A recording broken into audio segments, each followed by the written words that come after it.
দিনের পর দিন বন্ধ ছিল দরজা, ভেতরে ছিলেন একাকী একজন মানুষ। কেউ জানতেও পারেনি তার নীরবতার শেষ অধ্যায় লেখা হয়ে গেছে বন্ধ দরজার উপাশে। মঙ্গলবার রাতে মুগদা এলাকার একটি বাসা থেকে বাংলাদেশ ব্যাংকের অতিরিক্ত পরিচালক পদে কর্মরত এক ব্যক্তির ঝুলন্ত মরদেহ উদ্ধার করে পুলিশ। সন্ধ্যার পর বাসাটির আশপাশে ছড়িয়ে পড়ে তীব্র দুর্গন্ধ।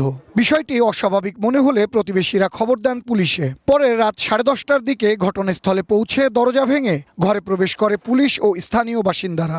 ভেতরে দেখা যায় সিলিং ফ্যানের সঙ্গে ঝুলছে তানভীর হোসেন শুভর মরদেহ। আশেপাশের মানুষ পচা গন্ধ পাইছে, ঠিক আছে। গন্ধ পাওয়ার পরে পুলিশ ইনফর্ম করছে লাশ ঝুলে আছে, রক্তাক্ত পুরা ফ্লোর এবং লাশ গলে গলে পড়তেছে, এমন একটা অবস্থা। ভিতরে লক করা, তারপর বাইঙ্গিয়া ঢুকে যায় যে লাশের উপর নিচে একটা টুল আছে প্লাস্টিকের। ভাড়াটিয়া হিসাবে আমাদের সাথে খুবই কমিউনিকেশন একদম নাই বললেই চলে। তো ধরেন মাসে একবার হয়তো তাকে দেখতে পাইতাম। প্রাথমিক তদন্তে পুলিশের ধারণা কয়েকদিন আগেই তার মৃত্যু হয়েছে। ময়না তদন্তের পর প্রকৃত কারণ জানা যাবে বলেও জানায় পুলিশ। একই সঙ্গে আত্মহত্যা নাকি এর পেছনে অন্য কোনো কারণ রয়েছে সেটিও খতিয়ে দেখছে পুলিশ। ঘটনাস্থল থেকে বিভিন্ন আলামত সংগ্রহ করেছে সিআইডি দল।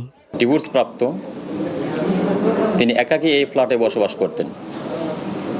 তিনি হতাশাগ্রস্ত ছিলেন, ভেতর থেকে দরজা আবদ্ধ ছিল। এই বিষয়টি সুইসাইডাল ইনসিডেন্ট প্রতীয়মান হইলেও গভীর তদন্ত তৎপরতা অব্যাহত রয়েছে। মরদেহটি ময়নাতদন্তের জন্য পাঠানো হয়েছে ঢাকা মেডিকেল কলেজ হাসপাতালের মর্গে। এ ঘটনায় মুগদা থানায় একটি অপমৃত্যুর মামলা হয়েছে। সৌরভ নূর, ওয়ান নিউজ, ঢাকা।